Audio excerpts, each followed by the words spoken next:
Well, you want to talk about jobs. I want to talk about courage. You have had courage to do something on Medicare that nobody else has had courage to do, it seems, in the Democratic Party, and that is put it out there front and center and just admit the truth, which is Medicare, as a matter of math, is going to go bankrupt unless Washington gets serious and unless Democrats and Republicans put aside petty differences and start working together.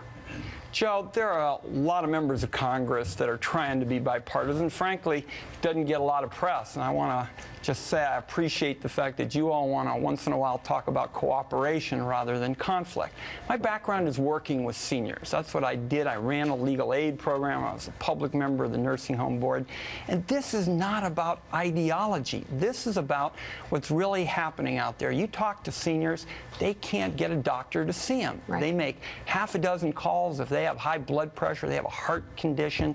Nobody will see them. So what the Congress has got to do now is sort of put aside the fighting and say, this isn't about ideology. We've got to fix the problem, and I'm going to work with anybody who will be part of that. And you've caught a lot of grief in your own Democratic caucus for working with Republicans, haven't you? There's been some sniping, particularly among staff people, but you talk to somebody like Chuck Schumer. Chuck Schumer said Ron Wyden is an important part of our caucus and making important points. This just can't afford to wait. There's never an ideal time to bring up an issue like this. People say that compromise is a bad thing. I've heard Chuck talk about polling and that kind of thing. The fact is, what the country is really unhappy about is when politics comes before doing what's right, and that's what we've got to do. It's so right, and it so reflects the no labels community, and why we've seen such a push behind.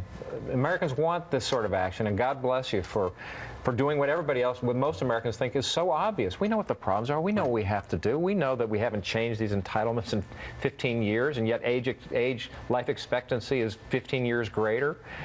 It's obvious. We can means test. We can adjust the age requirements, and so appreciate what you're doing. Senator, can you reform Medicare without death panels?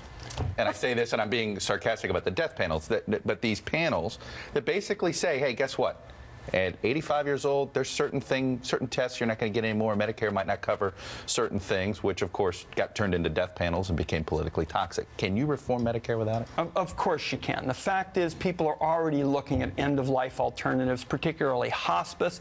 We got a new program. 75% of Medicare goes for chronic disease, heart, stroke, and diabetes. If you take care of those people at home, according to the VA, we'll save about 30% on their care. So the fact is, there are ways in which to contain these costs, and I voted against the early Ryan proposal. I thought it was a voucher program. Right. I'm a progressive Democrat, but if somebody is going to say we're going to make sure that traditional Medicare keeps its purchasing power, we're not going to have a voucher, which is really coupon care, but we're going to try approaches that give private alternatives and traditional Medicare that keeps up with health care costs, I think we can turn this around. Chuck, I remember the president in 2010, end of 2010, was doing obviously very poorly in the polls, and then he struck that deal that extended the Bush tax cuts and also extended unemployment.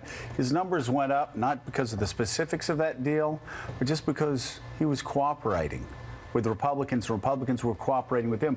We were talking last segment about how it had helped Mitt Romney. If just one time he said, you know what, I think the president's right on that foreign policy issue. But you just put your finger on the reason why you're not seeing any more of it. It helped the president. Right, but and Republicans, it didn't help them, and that's the political calculation. But doesn't it help Mitt Romney if Mitt Romney once in a while says, you know what, the president's right on this China issue, and I'm gonna just sit back and let the commander-in-chief be the commander-in-chief. Why do they always have to be at odds?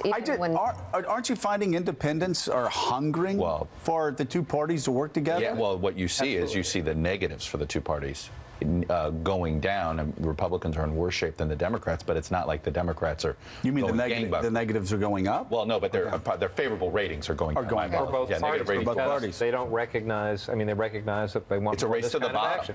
Can you tell us the status of this and what the outlook is like? I'm encouraged. More and more people are coming up to me, whether it's a senior citizen center or an airport. They know we have to do this. Medicare is the ball game in terms of the federal budget, and I think one of the big challenges and something you can help with, is that all these members of Congress come to Washington and they've signed these pledges. They've signed a pledge about the budget, about health care, about taxes.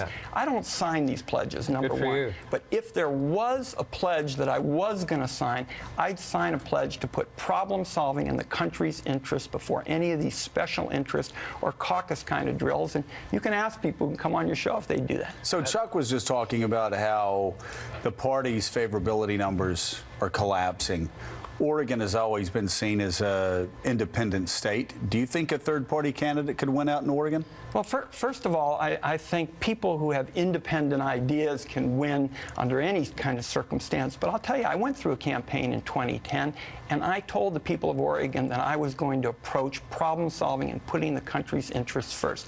I came up with a Democratic chair and a Republican chair in each of Oregon's 36 counties. And I said, if you send me back to Washington, that's what I'm going to focus on. And frankly, it works. One of the first fights that we won at the beginning of this Congress, Senator Jerry Moran, a Republican from Kansas, and I teamed up.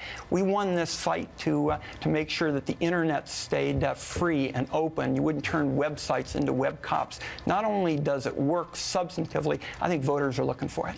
All right. All right. Well, we're good. Senator Ron Wyden, it's great to have you on the Thanks show. for having me.